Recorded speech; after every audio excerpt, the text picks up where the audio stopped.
The night air was heavy with the smell of pine and smoke. Drifting low over the roofs of a small American village nestled against the edge of the wild frontier. Lanterns flickered in windows, their glow soft and uncertain, as if even the fire feared the endless stretch of dark woods that began just beyond the dirt road. It was the late 1800s, a time when whispers traveled faster than truth, and people in the village lived with both hope and dread in their hearts. Life here was rough, the kind of life where every sound in the night made you reach for your rifle, and every stranger stirred the kind of questions that no one dared to ask aloud. On this particular evening, the wind carried more than the usual chill. It carried unease. Dogs barked at shadows, and the older folks sat on their porches staring toward the trees, as though they sensed something coming, something no lamp could chase away. For years, tales had drifted through the taverns about hunters who tracked more than deer and fox, stories of shadows moving silently between the pines, stories of traps laid in places where no ordinary animal roamed. Most folks dismissed such talk as drunken nonsense, but others swore by it, whispering that the woods themselves held secrets older than the village, older than the settlers who had carved their homes out of the land, far beyond the line of cabins and weathered barns. In a hollow, lit only by a slice of moonlight, a snare lay hidden among the brush. It was made of twisted iron and rope, old and cruel, waiting for anything that wandered too close.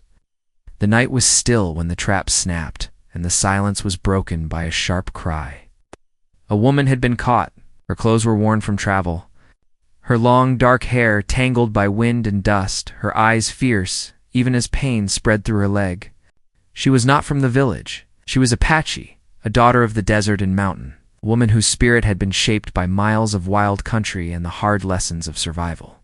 Her breath came quick as she pulled at the trap, but the iron bit deep, refusing to let go. She stilled, listening to the echo of her own heartbeat, the rustle of leaves, and the endless dark pressing down on her. She knew these woods were dangerous, not only for the snares hidden underfoot, but for the men who set them. To be found like this helpless, bound to the ground, was a fate she had sworn never to meet. Yet here she was, caught in the jaws of someone else's cruelty. The village did not know her name, nor the reason she had come so far into their land. But she carried stories etched into her skin, stories of her people's struggles, of rivers crossed, of nights spent under starlight with nothing but fire to guard her. She had seen the world changing, railroads cutting across sacred ground, hunters pressing deeper into places they had no right to claim. And now the echo of boots in the distance told her that she was no longer alone. The sound was faint at first, a careful step on dry leaves. Then another. Someone was coming. She pressed her hands against the cold earth, willing herself to vanish into shadow, but the trap held her fast. Every heartbeat seemed louder than the last, pounding against the assert. Silence. She knew the rhythm of a hunter's approach, steady, patient, unhurried. The way a man walked when he believed nothing could escape him, the woods seemed to close in tighter with each step. Branches swayed though there was no wind, as if the forest itself was watching. The woman's fingers dug into the soil, searching for anything, a stone, a stick that could serve as a weapon. Her leg throbbed, and the pain sent fire through her body, but she bit it back. She had lived through worse. She had faced storms, hunger, and men who thought they could tame her spirit. She would not break here, not in this trap, not under the gaze of someone who sought to claim her as prey in the village. A lantern flickered in the tavern window where men spoke of hunting trips and fortunes to be made in the new lands. They laughed at the idea of fear, but none dared step too far into the woods after dark. Fear belonged to those who lived near the wild, who understood that the frontier gave nothing freely. Only the brave or the foolish walked there when the moon was high. The hunter who now moved through the shadows belonged to that breed. His footsteps carried purpose, his silence more dangerous than any growl of beast. The woman's chest rose and fell with shallow breaths as the sound drew closer. She could see a faint light bobbing through the trees, the glow of a lantern or torch swaying in time with the steps. She imagined the rough face of a man hardened by years of taking, a man who saw the land and its people as trophies. Or perhaps it was worse, perhaps it was someone from the village, drawn by greed or fear, seeking to prove himself against a captive. She could not know until the figure stepped into the clearing, and by then it might be too late. Still, she did not cry out. She pressed her lips together, holding her silence as a shield. To cry for help was to show weakness. To beg was to surrender. She would rather face the danger head-on, eyes sharp and unflinching, even if her body was bound by steel. Somewhere in the distance, an owl called, its voice carrying like an omen through the night. The forest seemed to listen, holding its breath. Along with her, the hunter paused. His steps ceased, and the night grew heavier. She could hear the faint clink of metal, the creak of leather straps, the quiet exhale of a man scanning the dark. He was close now, closer than she wanted to believe. She gripped the edge of the trap, her knuckles white, her mind racing with thoughts of escape. Of fight, of what waited if she failed. Then, at the edge of the clearing, the lantern glow sharpened. Throwing long shadows across the brush, a figure moved between the trees, steady and deliberate. The woman's heart slammed against her ribs, but her eyes did not waver. She would see him before he saw her. She would hold her ground, even as iron held her body captive. The footsteps came again, louder, closer, until the shape of the hunter began to take form. She swallowed hard, her breath shallow, every muscle tense. The world seemed to shrink to the small circle of moonlight, to the trap, to the sound of leather and boots against the earth. And then, just as the figure was about to step into the clearing, the night split with the sound of something else. A twig snapping, quick and sharp, not from the hunter's path but from deeper within the woods. The figure halted, turning slightly, lantern held high. For a moment, everything hung in balance: the trap, the woman, the hunter, and whatever moved unseen in the trees, her breath caught, her pulse racing. The hunter was not alone out there. Something else was moving closer through the wild. The night held its breath, thick with tension. The Apache woman pressed her palm against the earth as the glow of the lantern swayed, throwing crooked shadows against the trees. Her heartbeat drummed faster with every passing moment, yet she forced her face to remain still, her eyes sharp. The trap clamped tight on her leg, and though the pain rose like fire, she would not let the sound of her suffering escape her lips. In silence, she studied the figure before her, trying to read his shape through the broken light. The hunter moved. With patience, he lifted the lantern a little higher, scanning the clearing. The light carved out parts of his frame: broad shoulders, worn leather, the hint of a rifle slung across his back. But before he could step fully into the moon's circle, the sound in the forest stirred again. Another crack of a branch, heavier, this time deeper within the trees. He stopped, his head turning toward the sound. His body angled between the hidden woman and whatever else prowled the darkness. She could feel the shift in his stance, the way his hand hovered near the strap. Across his chest, he was listening now, as she was. Both caught in the same suspense, both uncertain whether what moved in the shadows was beast or man. The silence stretched long enough for the woman to study him, his weight on one leg, the stiffness of his jaw, the stillness that belonged only to those who had lived too long in places where danger was always close. The wild was full of stories like this, where hunter and hunted often blurred, where the difference between survival and death was decided in the space of a heartbeat. She knew it well. She had grown up learning to track deer across hard ground, to read the smallest signs left by passing strangers, to listen to the silence as carefully as the sound. Yet now she was caught helpless to act, forced to rely on the same patience that had been taught to her by those who understood the wild long before settlers raised their cabins along its edge. Behind her fear, another thought grew. Why had she wandered so close to these lands, so near to traps meant for creatures, or perhaps for people like her? The answer lay not in chance, but in a purpose she had carried for days, a reason she had stepped into this borderland. She had heard of the village, heard how men spoke loudly of hunting and land, how they carved into places that once belonged to her people. She had come searching, though whether for knowledge, for warning, or for something else entirely, even she had not yet decided.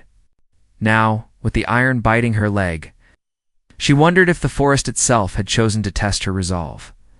The hunter finally moved, though slow. He lowered the lantern, shifting it to one hand as the other brushed against his side where a knife hung. The sound in the woods had not come again, but his ears remained sharp, waiting. The woman's breath came shallow, and though she had no weapon within reach, she tightened her grip on the dirt as though she could draw strength from the earth beneath her. Far off, the heart of the village, the tavern door swung open, spilling yellow light and laughter into the night. Men talked of bounties, of land deeds, of railroad money flowing like gold through the region. Some spoke of danger in hushed tones. The raids, the hidden eyes, they swore, followed them from the tree line. But their voices were far away now, drowned by the pulse of the forest where only three figures mattered: the woman, the hunter, and the unseen presence that shifted just beyond sight. She thought of her people, of the long line of ancestors whose footsteps stretched back farther than any map, whose voices still echoed in the rivers and mountains. To them, this land was not wild. It was alive, filled with memory and spirit. But to the settlers, to the hunters, it was only a place to conquer, to trap, to own. That clash, two worlds colliding on the same soil, was written into every tree, every stone. It was written now into her fate. Caught between the jaws of iron and the gaze of a stranger, the lantern's glow flickered as a gust of wind pressed through the clearing, carrying the scent of pine and smoke. For the first time, the hunter shifted, his eyes toward the ground, and the woman knew he had seen the snare. His steps grew slower, more careful, until the lantern's circle widened and revealed the trap-hander. Their eyes met. For a heartbeat, the forest seemed to freeze. She did not blink, did not lower her gaze, though every muscle in her body burned. His face was shadowed, but she caught the faint outline of surprise, maybe even recognition, he had not expected. To find a woman here, much less one with the fire of defiance blazing in her stare. Yet before either could move, the sound returned. Louder this time, closer. It's not one step but many, as if the trees themselves were shifting to make way for something approaching. The hunter stiffened, lantern lifting higher, rifle sliding from his back with the smooth motion of a man well-versed. In danger, the woman's breath quickened, not from fear alone, but from the knowledge that whatever came next would decide more than her own fate. The footsteps did not belong to a beast. They were too measured, too heavy, too human. Shapes flickered. In the dark between the trunk, shadows that seemed to multiply, fanning out as if circling. The hunter's grip tightened on his weapon. The woman's hand clenched around the dirt until it cut into her skin. In that moment, the world of the small American village and the world of the wild Apache woman collided in silence, broken only by the crunch of boots in the leaves. The conflict that had been building in whispers, in traps, in stolen land, is about to show its face. The lantern swayed again, its flame fighting against the wind. The hunter turned slightly, his shoulders angling toward the sound, torn between the figure caught in his trap and the unseen figures drawing near. The woman did not look away from him, though the tension in the air pressed heavy as stone. The night was no longer still. Something was coming, something that carried with it the weight of both danger and truth. And as the hunter took one step forward, lifting his rifle toward the dark, the Apache woman's heart thundered with a single thought. The trap had not been meant for her alone. The hunter stood in the clearing, lantern swaying in one hand, rifle balanced in the other. The Apache woman felt the iron biting her ankle, but her eyes stayed locked on him. Between them, the silence was taut as wire, broken only by the rhythm of footsteps circling in the shadows. Whoever moved beyond the trees was deliberate, careful, and in no hurry to show themselves. The forest seemed to bend around the sound, as though the land itself knew the weight of what was coming. The woman's heart hammered. She had wandered into these woods for a reason, but this moment was not of her choosing. The trap was a cruel invention, yet it had brought her face to face with the very forces she had come to confront. She could feel it now, the clash of two worlds pressing down upon her, the wild and the village, the hunter and the hunted, all tangled in the night. The hunter shifted slightly, his lantern's light catching on the curve of his jaw. For an instant, she saw the lines of wear on his face, the look of a man who had seen too many winters and carried too many burdens. He was not young, not reckless, like the boys in the village who boasted of hunts they never dared attempt. Moved with the patience of someone who had learned to respect the dangers of the land, though that respect did not make him any less deadly. The footsteps grew nearer. The woman's gaze flicked toward the tree line, and she caught a glimpse of movement as shapes sliding between the trunks, another following close behind. They were not alone. Whoever came carried no torch, no lantern. They let the darkness cloak them as though they belonged to it. The hunter seemed to sense it too. His rifle lifted, barrel aimed at the dark. He spoke then, his voice low and steady, carrying a weight that seemed to fit the forest. "Show yourself." No answer came, only the steady press of feet against the earth. The woman's breath quickened, though she made no sound. She knew enough to understand that silence could be as dangerous as any weapon. Whoever lingered out there was waiting, testing, measuring both the hunter and the woman caught in the trap in the distance. An owl called again, its cry echoing like a warning. The hunter's grip tightened on the rifle. The woman's fingers dug deeper into the soil. For the first time, she wondered if the trap had been left not for deer or fox, but for her.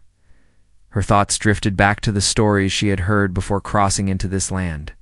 The settlers were not of one mind. Some sought only survival, their families thin and weary, their crops barely clinging to the rocky soil. Others sought fortune, greedy for land, hunting more than they needed, cutting deeper into the forest. Among them were men who believed trapping an Apache woman would be proof of their power, proof to show around the tavern with pride. The thought of it burned within her chest, but she forced her anger down. Anger could not free her now. Only patience. The footsteps slowed, and then the forest grew still once more. The hunter stood motionless, rifle raised. The woman listened so closely she could hear the wind shifting through the pine needles. Then, as if the night had decided to mock them both, a faint laugh rose from the trees. Although rough and bitter, it crept through the clearing like smoke. The hunter turned sharply, his lantern light sweeping across the brush, but the laugh had already vanished. Silence returned, heavier than before. Ah! The woman felt her pulse in her throat. Whoever stalked them was not afraid. They wanted him to know they were there. They wanted her to hear it too. A sudden thought came to her. This was no accident. Trap, the hunter, the hidden figures, it was all part of a larger game. She was caught in its center, bound and waiting. While forces beyond her reach shifted like storm clouds, the hunter lowered the lantern slightly, his eyes narrowing as though he too understood that this moment was only the beginning. He looked at her again, and though no words passed between them, the silence spoke enough. For now, neither trusted the other, but the real danger lay in the shadows, closing in like a noose. Her leg throbbed beneath the weight of the iron, but she refused to show it. Pain was an old companion, one she had learned to endure. What mattered now was what she could learn: who these men were, why they hunted in this forest, and how their path had collided with hers. The lantern flame sputtered against a gust of wind, throwing the clearing into sudden darkness before flaring back again. The hunter adjusted his stance, his rifle steady, but his eyes betrayed the tension building inside him. For a man so used to being in control, the unseen presence gnawed at his calm. The woman studied him quietly. She wondered what drove him: greed, duty, or something else entirely. Did he serve the village, protecting its fragile border? Or did he serve only himself, chasing bounties and blood? His silence revealed nothing, yet his patience told her he was not careless. In a strange way, she felt a thread of recognition between them, two lives shaped by the wild, both bound to it in ways the village could never understand. But the footsteps returned again. Closer now, pressing through the leaves with deliberate weight. This time, more than one voice whispered low in the dark, words too faint to understand. The hunter's body tensed. The woman's hands curled tight. The clearing had become a stage, and they were no longer alone. The lantern swayed, the rifle gleamed, the trap bit deeper. Every breath seemed louder than thunder. The Apache woman knew this was only the beginning of something larger, a story.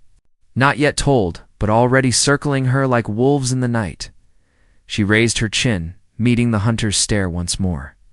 If this was to be her test, she would face it with unbroken eyes. Whatever fate awaited, she would not yield to fear.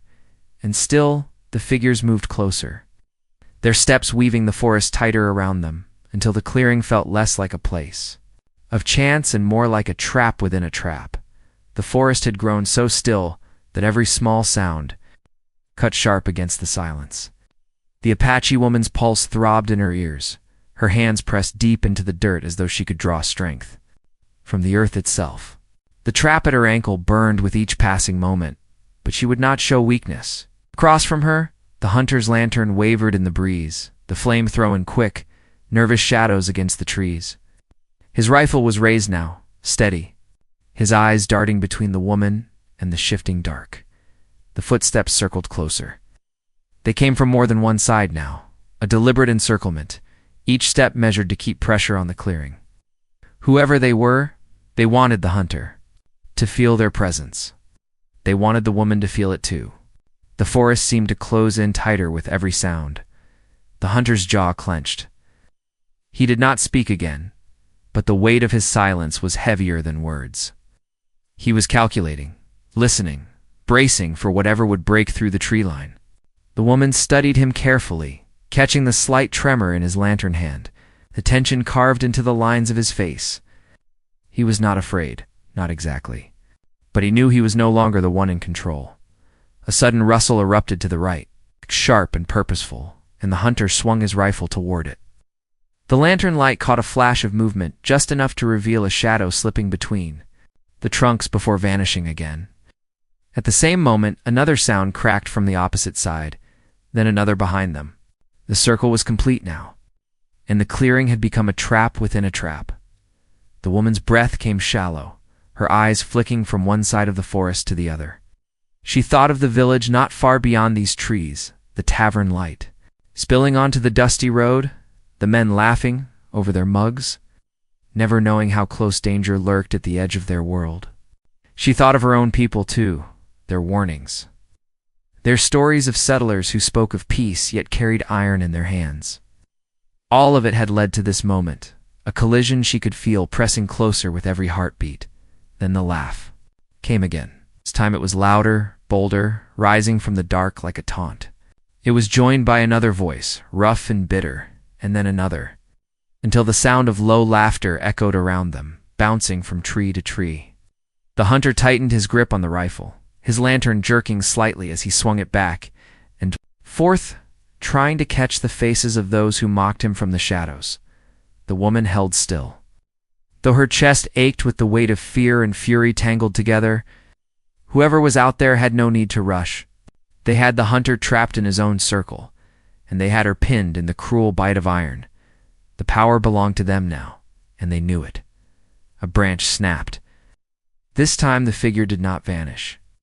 A man stepped into the edge of the lanterns, glow, his face half lit, scarred and hardened by years of rough living. His coat was torn, his hands calloused, his eyes sharp with something more dangerous than hunger. Behind him, more shapes gathered, their outlines forming in the weak light like ghosts stepping out of the earth. The hunter raised his rifle, the barrel steady and aimed. But for every man he threatened, there were 3 more slipping into view, closing the space between forest and clearing. The woman's throat tightened as she counted them, each one armed, each one smiling as though the night belonged to them. The first man spoke, his voice carrying the tone of someone used to command. "Looks like we found ourselves a fine catch," he said, his eyes sliding from the hunter to the woman in the trap. His words lingered, heavy with intent. 2 prizes in one night. The hunter said nothing, his rifle fixed on the speaker, though the woman could sense the storm. Inside him, he had not expected this. He had come into the forest alone, confident, certain of his skill.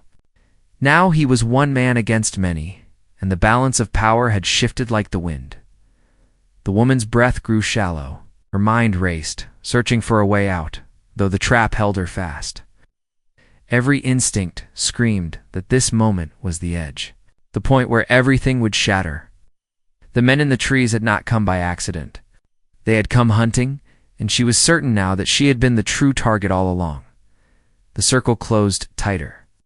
Lantern light flickered against steel knives, rifles, the gleam of weapons ready to strike. The forest seemed to lean in, watching, waiting. The hunter shifted his stance, bracing himself for the clash he knew was inevitable. The woman lifted her chin, her eyes unyielding. Even as the iron tore at her ankle, the laughter had died now, replaced by silence so sharp it cut through the night. The men waited, the hunter aimed, the woman held her ground. The moment stretched thin, every second wound tighter than the last. Then, from deep within the trees, another sound rose, a horn, distant but piercing, echoing through the hills like a call to war. It sent a ripple through the men, their eyes flicking toward the dark. The hunter's gaze sharpened. The woman's heart surged. The night was breaking open. The forest, the village, the wild itself, everything was about to collide. And in that breathless instant, with the circle pressing in and the horn still echoing, the clearing became the center of a storm, ready to unleash its fury. The horn echoed through the hills, long and steady, carrying a weight that seemed older than the village, older than the traps, older even than the hunter who stood frozen with his rifle aimed. The Apache woman's chest rose as the sound cut through the tension, her heart recognizing it not as a threat but as a call. She had heard such signals before, warnings carried through the night, messages to those who still listened to the voice of the land. The men circling the clearing faltered. Their laughter was gone, replaced by glances sharp with unease. They had thought themselves in control, their circle tight around the hunter and the trapped woman, but now something larger had stepped into the night. The horn blew again, nearer this time, and the forest seemed to stir with movement not their own. The hunter's eyes narrowed. His rifle stayed steady, but a flicker of recognition passed through his face, as though he too understood that the game had changed. He turned his head slightly toward the woman, just enough for their eyes to meet. In that glance, something unspoken passed between them, the choice to stand against these men, or to fall together. Then the forest erupted. Figures broke from the shadows, swift and sure, their steps carrying the certainty of those who knew every tree and stone. They moved with precision, with purpose, answering the call of the horn. The men who had mocked only moments ago stumbled back, startled, their circle broken in an instant. Shouts rang out, steel flashed, lanterns swung wild in the confusion. The hunter fired his rifle, the crack shattering the night. The Apache woman pressed against the earth as sparks flew, her body rigid with both fear and hope. She could see her people, now warriors, stepping into the clearing, their faces lit by the flickering lantern, their eyes sharp with determination. They had come for her. The fight was swift, though brutal. The hunter stood his ground, his rifle emptying with careful precision, each shot measured. When the rifle was spent, he drew his knife, his movements carrying the weight of years surviving at the edge of danger. The woman's people clashed with the intruders, their voices rising above the crack of rifles, their strength born of the land itself. The men who had come boasting of a prize now found themselves outmatched, their circles shattered, their bravado gone. The woman strained against the trap, her hands raw from pulling at the iron. Pain shot through her leg, but she refused to stop. The fight surged around her, lantern light crashing against the chaos, shadows leaping across the clearing. Then suddenly, the hunter was at her side. His face was cut, his breath heavy, but his hands reached for the trap. Their eyes locked again.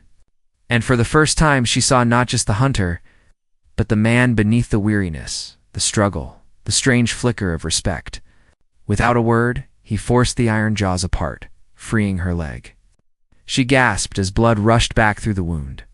But she steadied herself with his arm, pushing the pain aside. Together they stood. Though for opposite reasons, she for her people, he for his own survival. Around them, the clash reached its height, the horn still echoing from the hills, a rhythm that carried strength into every strike, every cry.